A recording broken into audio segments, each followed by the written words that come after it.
வெல்லம் உடைப்பது எப்படி? வெல்லம் உடைக்கிறத பற்றி அவர் விவரமாக சொல்லுவார். எப்படி உடைக்கிறது, அவர் ஈஸியாக உடைச்சி காட்டுவார் பாருங்கள். எல்லாம் மண்ணில் தான் கொட்ட போகுது. சிரிப்பை பார்த்தீங்களா ரஜினி மாதிரி? தாம்பாளத்தில் கொடுத்தேன், எடுத்து கீழே வச்சுட்டு ஊதிட்டு தட்டுறாருங்க, பார்த்துங்க.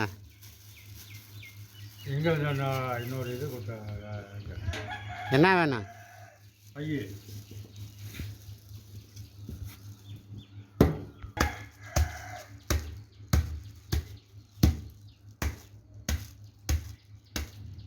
பார்த்துக்கிட்டீங்களா எப்படி சூப்பராக உடைக்கிறாரா?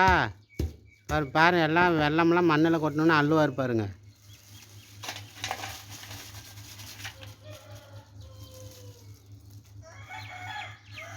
இதே மாதிரி உங்கள் வீட்டுக்கு யாராவது வெள்ளம் உடைக்கிறதுக்கு ஆள் வேணுன்னா சொல்லுங்கள், வெள்ளம் உடைக்க ஆள் இருக்குது.